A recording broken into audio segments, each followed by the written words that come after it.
کہ پاکستان تحریک انصاف کے مرکزی secretary general additional secretary general Firdous Shamim Naqvi صاحب کا جو خط ہمیں ملا ہے، پھر اس کے بعد انہوں نے جو ٹویٹ کی ہے، اور فردوس شمیم نقوی صاحب جو ہے وہ پاکستان تحریک انصاف کے انتہائی کریڈیبل بندے ہیں.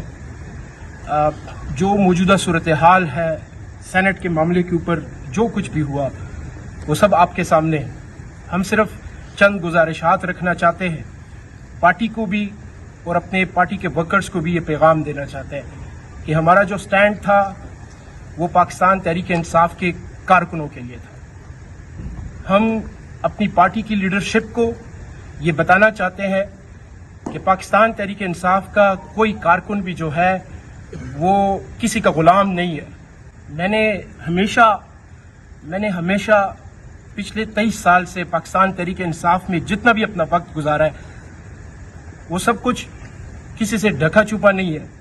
میرے سے جو کچھ ہوتا رہا میں نے ہمیشہ صبر سے اور خاموشی سے اور حوصلے سے وہ سب کچھ سہا. مجھے اور ایک بات واضح کرنا چاہتا ہوں کہ مجھے لوگ کہتے ہیں کہ اگر ہم نے سیٹ کی خاطر کھڑے ہوئے تھے، ہم سیٹ کی خاطر نہیں کھڑے ہوئے تھے. ہم لیڈرشپ کو یہ پیغام دینا چاہتے تھے کہ پاکستان تحریک انصاف کا ورکر صرف گولیاں کھانے کے لیے نہیں ہے، صرف وہ زخمی ہونے کے لیے نہیں ہے. ان کے بچے، ان کے خاندان، وہ سب جو ہے وہ عمران خان کے نظریے کے ساتھ کھڑے ہیں. آپ کو اور ہم سب کو پاکستان تحریک انصاف کے کارکن کو وہ مقام دینا ہوگا.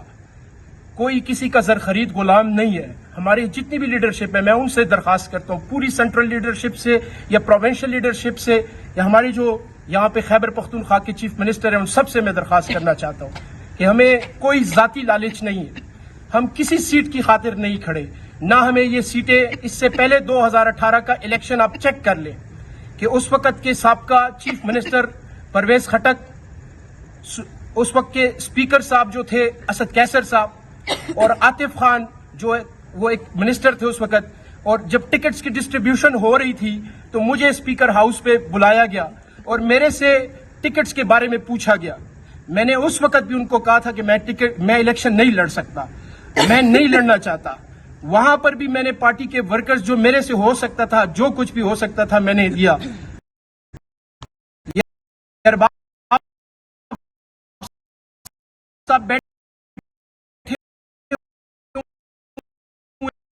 اس وقت وہ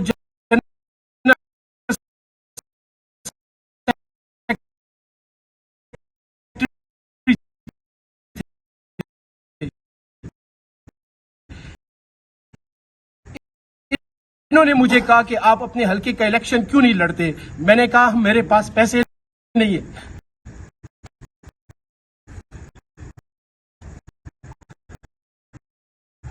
میرے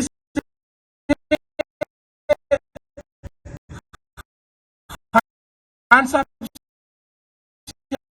ہماری ملاقات ہوئی تھی 2018 کے الیکشن سے پہلے. ہمیں بلایا گیا تھا، جو پرانے لوگ تھے ان کو بلایا گیا تھا اور ان سے کہا گیا تھا جو بھی وہاں پہ باتیں ہوئی ان میں انہوں نے پھر مجھے سائٹ پہ بلا کر مجھے کہا کہ عرفان آپ الیکشن کیوں نہیں لڑ رہے. میں نے وہاں پر بھی ان کو کہا کہ میرے پاس پیسے نہیں ہیں. لیکن ہم نے کبھی بھی تحریک انصاف کی انٹیگریٹی کے اوپر، عمران خان کے ویژن کے اوپر اور عمران خان کے نظریے کے اوپر کبھی بھی ہم نے سودا نہیں کیا. ہم آپ سے درخواست کرتے ہیں یہ جس قسم کے معاملات آپ پارٹی میں چلانا چاہتے ہیں یہ آپ چلا رہے ہیں.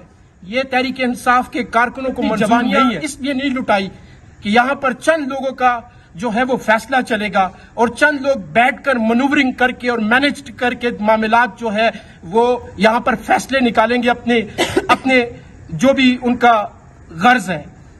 میں پھر دیکھیں آپ سے درخواست کرتا ہوں پوری لیڈرشپ سے کہ جو طریقہ کار اختیار کیا گیا، کیا کوئی پارلیمانی بورڈ بنایا گیا؟ کیا پولیٹیکل کمیٹی میں اس کے اوپر کوئی ڈسکشن ہوئی؟